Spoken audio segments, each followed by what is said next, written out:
Himawari, by the end of the series, is going to be one of the most broken and overpowered characters that we have ever seen in the Naruto franchise. And although this may seem like an outrageous claim, this is simply the truth.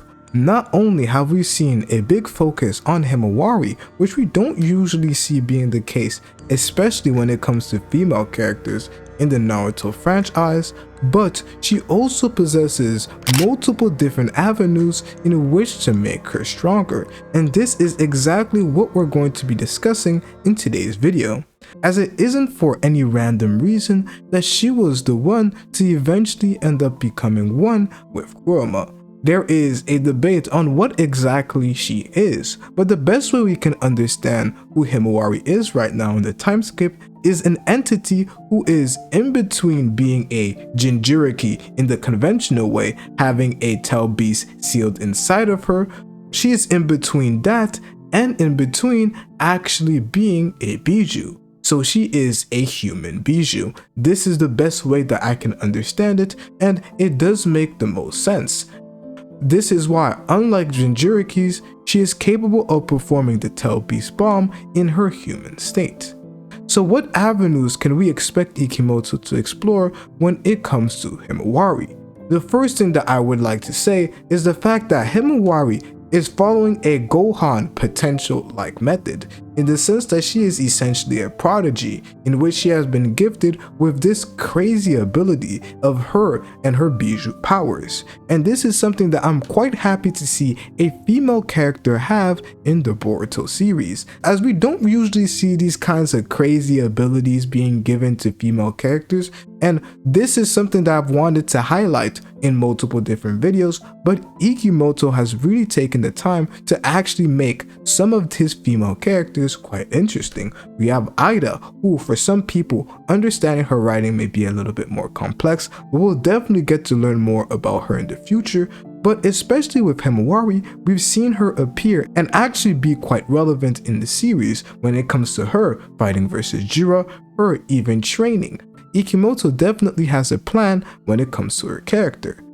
So the first thing that is hinted toward on what exactly is going to be next for Himawari, it is coming with her fighting style. Although she was capable of using her innate powers, her innate biju powers versus Jiraiya, we did see that it was quite different than anything that we have seen in the past. It wasn't a form in which she had been given chakra from Kurama, but it was a form where she still remained human, but with a little bit more of Kurama's features. And with the fact that she has her hair, it just differed completely from anything that we had previously seen.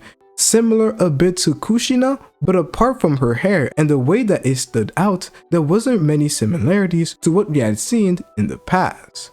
This leads me to conclude that we're going to be seeing a different path when it comes to Himawari, a path where she gradually ends up developing her biju fighting style, in which we see her at the beginning not really use that intense, fiery hot chakra that is synonymous with the Nine Tails, and with other tail beasts, we do see them being enveloped with chakra.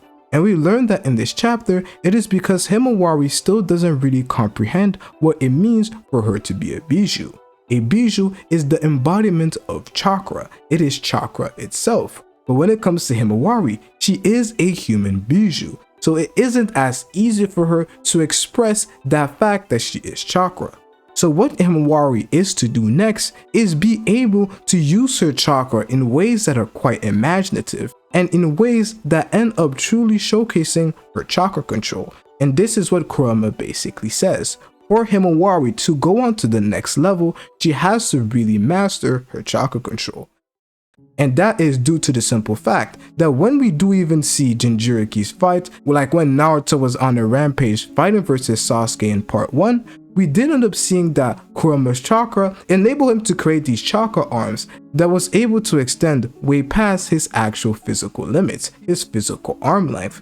This tells us that it requires a level of chakra control for Himawari to be able to do that herself. She's going to be able to understand that using chakra, she's able to affect a lot more of the areas around her, giving her this more Kurama-like type of fighting style. It could definitely be expressed in a different way when it comes to Himawari, as we have already seen with her hair. Her hair allowed her to create this Tail Beast bomb, which is why it all really depends on Himawari. The way in which we basically saw Kurama use that power, it was his own personal interpretation and his own level of chakra control.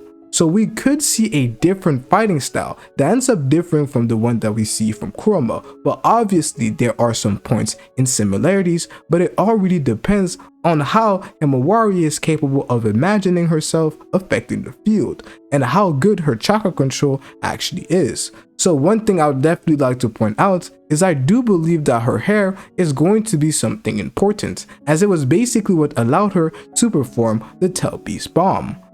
But one thing that I do believe we're going to be seeing taking into account is the various properties of Kurama's chakra itself. When it comes to Kurama's chakra, we have seen various different properties. In a way, Kurama's chakra enables somebody to heal himself and other people, but in another way, it does also bring injuries to a person.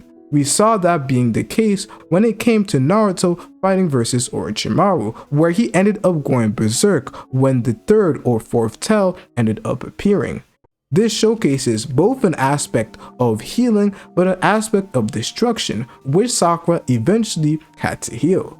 And that is an aspect that Himawari must learn to use and control, where we can see her chakra be used to heal, but also her chakra be used to create this either poisonous effect onto other people or this burning sensation that we saw being expressed when it comes to Kurama's chakra. This is why we could see Himawari both act as a healer and also act as a fighter. Most people thought that since she started healing Boruto and since she was healing various other people, she's simply going to be a healer. But thank God that is not the case. I'm kind of getting bored of female characters being simply reduced to healing types. I'm quite happy to see that that is not going to be the case when it comes to Himawari. So this is the first step when it comes to Himawari. Himawari understanding that she is the embodiment of chakra, and with better chakra control, she is able to have a greater field of influence, where just like we saw with Kurama, she could potentially make her arms bigger using her chakra, and she could perform various different abilities. But the next step is what I believe will take Himawari to the next level, and could potentially allow her to become even stronger than Boruto himself. And that is when she finally ends up combining her biju powers with the Byakugan, when it comes to the Byakugan and how exactly it is useful. As the Byakugan actually is my favorite dojutsu, and this is definitely not the favorite dojutsu of a lot of people, but it's due to the very minute details that a lot of people do not pay attention to. And one of those details is the aspect of you being able to read your opponent. Multiple times during the fight between Neji and Hinata, Neji was able to not only see the chakra points that Hinata had, but he was also able to see and understand Hinata's conviction, Hinata's doubt, Hinata's worries. This is very important when it comes to Himawari's first aspect of her character that we are introduced to when Boruto Tubu Vortex actually starts. And that part of her character is the fact that out of everybody else, she has that innate feeling that Naruto and Hinata are alive somewhere.